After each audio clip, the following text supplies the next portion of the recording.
Hello students, so here I am Ms. Mukaddam Tabassum with a new part from this chapter, the Nazism and Rise of Hitler.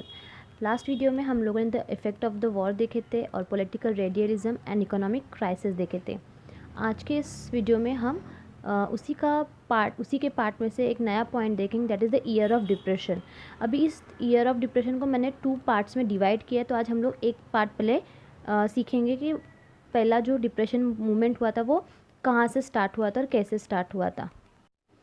The year of depression, उससे का पहला point है stability during 1924 to 1928 was built on sand. Now ये जो year of depression है ये stable कब से शुरू हुआ था, उसकी मतलब जर्मनी के जो हालात थे वो 1924 से लेकर 1928 तक उसके हालात स्टेबल थे, लेकिन सिर्फ 24 से 28 तक। वो उसके बाद उन लोगों के हालात उतने अच्छे नहीं थे। उन्हें कहा है was built on sand. Was built on sand का मतलब क्या होता है? इसका ये मतलब मत समझना कि जर्मनी को सैंड के ऊपर बांधा हुआ है, नहीं। इट इज़ लाइक कि हालात उतने अच्छे नहीं थे, वो एकदम बहुत ऐसा वीक था, इसलिए उसे कहा गया वॉज बिल्ट ऑन सैंड। तो ये क्यों हुआ, ऐसे क्यों स्टेबल सिर्फ उतने पीरियड के लिए क्यों था, why it was like that? तो उसको हम लोग देखते हैं because of Germany recovery was short term loan by USA. अभी जर्मनी की जो रिकवरी हो रही थी वो किसकी वजह से हो रही थी?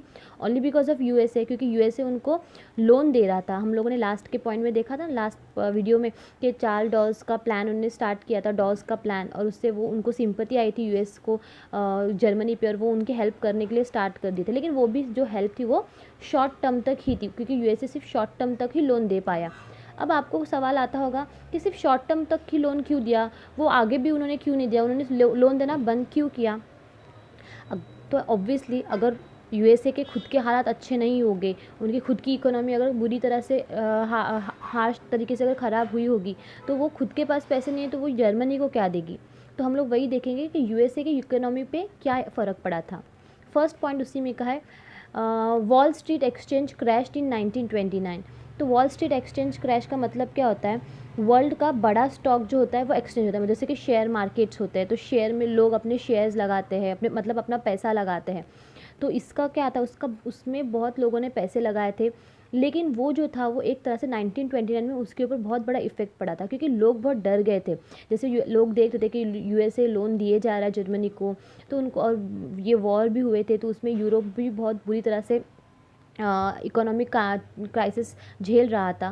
तो इसलिए उन्हें ऐसा लग रहा था कि कहीं ना कहीं हमारे पैसे भी है वो इसी में डूब जाएंगे, या तो इकोनॉमी जो है वो अगर कम हो गई तो हमारे पैसे हमसे निकल जाएंगे और लॉस हो जाएगा हमें, ऐसे उनकी एक सोच एक पॉइंट पर आ गई थी। तो इसलिए उन्होंने क्या किया फिर? People sold their share fearing the fail in the price. तो लोगों ने अपने शेयर जो थे वो बेच दिए इस डर से कि कहीं अगर प्राइजेस मतलब इकोनॉमी अगर देश की कम हो गई तो कहीं ना कहीं हमारे पैसों की वैल्यू भी कम हो जाएंगी। तो इस डर से उन लोगों ने क्या किया, अपने जो शेयर मार्केट में जितना भी शेयर लगाया था वो उन्होंने क्या कर दिया, सेल कर दिया, सोल्ड कर दिया। Then the national income of USA fell by half. तो इस वजह से जो यूएसए की जो इनकम थी वो पूरी तरह से गिर गई, और इसका जो इफेक्ट था वो पूरे वर्ल्ड वाइड हो गया। Effect was felt world wide. Now you might be asking question, world wide कैसे? तो ऑब्वियसली एक कंट्री दूसरे कंट्री से अगर ट्रेड करती है तो वो इंटर रिलेट करती है, तो अगर एक कंट्री को अगर इफेक्ट होगा तो दूसरे कंट्री को भी इफेक्ट होगा ही। तो यूएसए से ऐसे बहुत सारे ऐसे कंट्री थे जो इंटर रिलेट कर रहे थे because of in terms of trading and all. तो जैसे ही यूएसए के ऊपर इफेक्ट हुआ तो बाकी के जो कुछ भी कंट्रीज थे उनको भी बहुत बड़ा इफेक्ट हुआ। सो यहाँ पे इसलिए कहा गया that effect was felt world wide. तो इसलिए जर्मनी की जो रिकवरी थी वो स्टेबली उतने टाइम के लिए थी, वो स्टेबल 1928 के बाद से नहीं थी। नाउ जो यूएसए के जो शेयर्स गिर गए थे वो कैसे थे? अभी यहाँ पे एक ब्लू बॉक्स में दिया हुआ है 24 October 13 million share were sold.